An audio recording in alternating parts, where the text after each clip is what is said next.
castaways like Robinson Crusoe and even Tom Hanks didn't intend on living on a deserted isle. But this next guy did. And when he couldn't find an island to call his own, he created an unbelievable floating paradise out of these. This man has given up his job, his family, and all of his material possessions to run away and live on a secluded island paradise. A paradise made from plastic bottles. It's taken me 2.5 years from the beginning, from the first bottle collection, to get to this point now.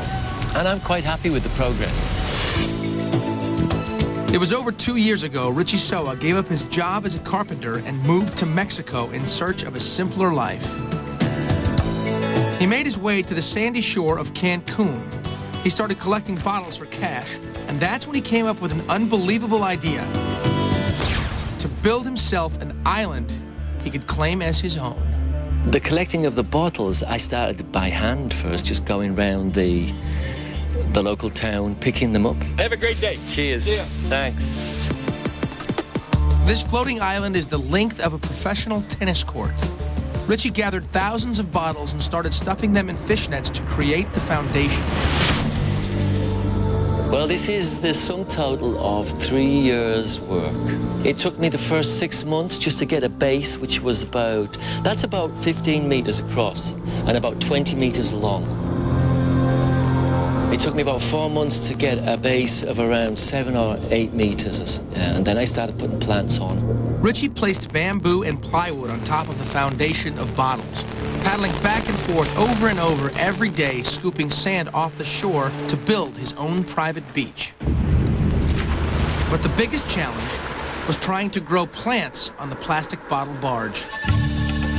These are mangroves that were planted just a few months ago, and they're growing really, really well. You can feel how...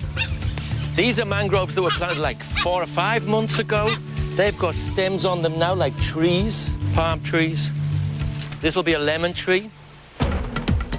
Today, this real-life survivor is totally self-sufficient, growing bananas, coconuts, spinach, almonds, and tomatoes on his island.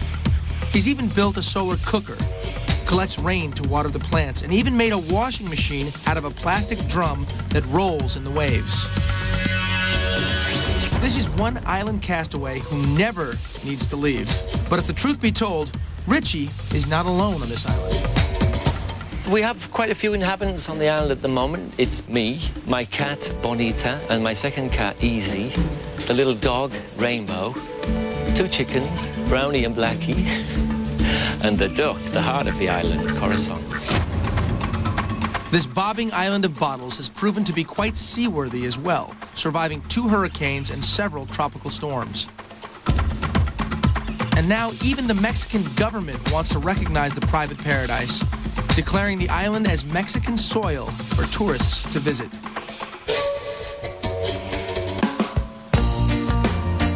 But Richie has another idea for his paradise.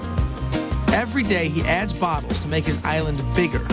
His goal is to one day float out to sea and eventually drift around the world on the island he built with his own 2 hands.